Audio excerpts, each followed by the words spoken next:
Hey everybody, today we're talking about tempos and how we're going to actually use those within our own programs. This is something when you do write your own 4 week program that I'd like you to address. It's something that I address with every program that I do as well. So we touched on it briefly at the beginning of the course, talking about eccentric, iso, and concentric, and we're just going to go a little more in depth with that here.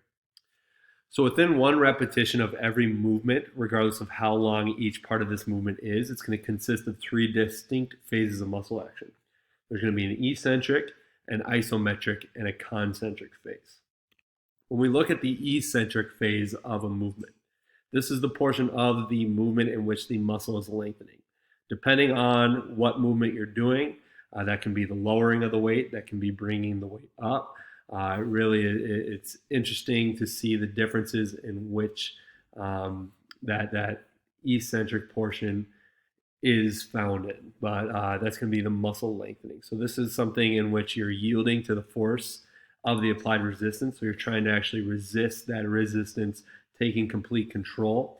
And this is the part of the movement that's going to store mechanical energy that is then released during the concentric phase. So some examples of the eccentric phase of a movement. If I were to look at the bench press, that would be found when I'm taking that bar off the rack and lowering it towards my chest. That'd be an eccentric portion of the movement. A pull up, after you pull up and then you start to lower yourself, that'd be the lengthening of the lats.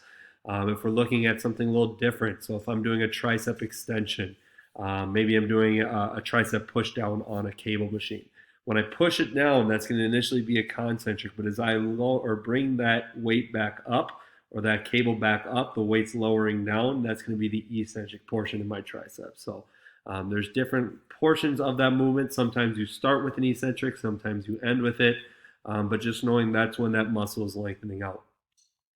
Isometric is going to be the portion of the movement in which the muscle developing tension and contracting, but there's no movement occurring in the joint during this portion. All right, so this is also the transition of the lengthening or the storing of energy to the shortening and releasing of the stored energy within the muscle.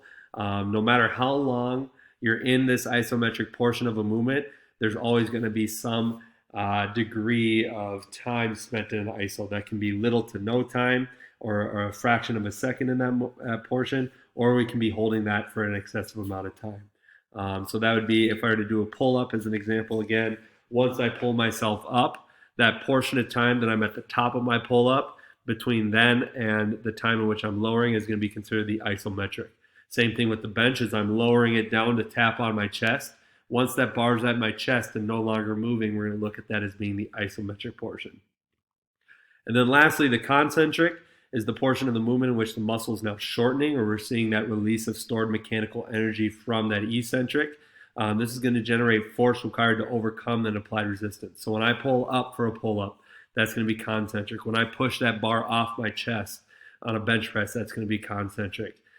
Just to break it down with that squat, as I lower myself down, I'm performing an eccentric movement. A brief pause at the bottom is going to be my isometric.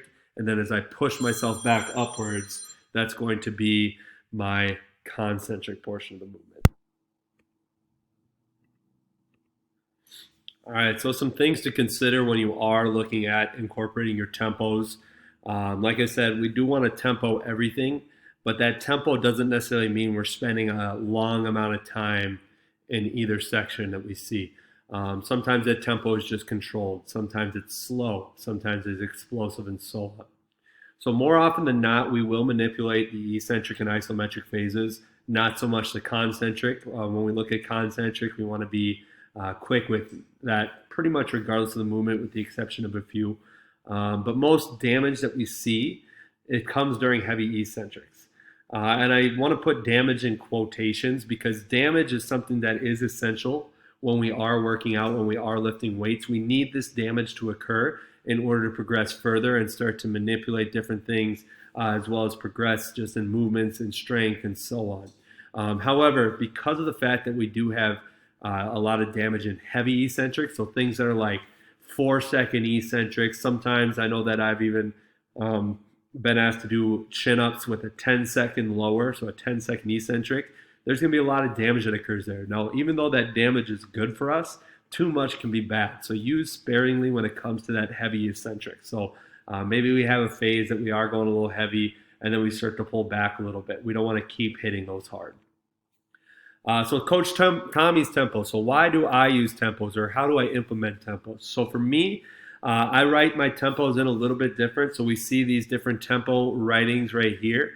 I begin with where the movement begins. So it may not be the traditional sense in which traditionally you'll see the isometric, or not the isometric, the eccentric number listed first, followed by the isometric at the bottom of that eccentric, the concentric, and then the isometric at the top of that concentric.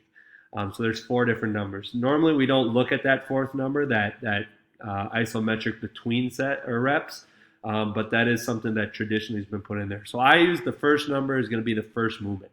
So if I'm looking at a bench press in particular, and I'm looking at a 3-1-X tempo, my first movement's going to be down. So the first movement's going to be lengthening. So that's our eccentric. So I'm going to be performing a 3-second eccentric, lowering the bar to my chest for 3 count.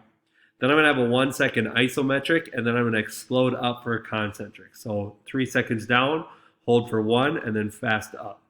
That's different from a pull-up in regards to the fact that your first movement's going to be up, or a concentric. So that X1-3 now is flipped. So I'm going to go up fast for the first movement, hold for 1 at the top with my chin above the bar, and then I'm going to lower eccentrically for 3 to finish off that rep. Why I use these is also it creates a foundation for my athletes, for myself. So when we're doing an emphasis on eccentrics, on isometrics, we're building that foundation so that we can hopefully go further on with different movements that we use later on. So I really like to emphasize this particularly in postseason, so immediately after the season ends, as well as early off season as we start or gear ourselves up more for true strength and stuff like that. So it's going to be really good for endurance. It's going to be really good for hypertrophy and so on. Also, it just creates strength and confidence in all portions of the movement. If I'm really strong and confident as I go down, as well as when I'm holding at the bottom, if I ever get caught in a position, athletically speaking, in competition, that I may not be comfortable with otherwise, I now am expected to be comfortable with it because I'm strong in all those different aspects of the movement. So that's why I use tempos personally.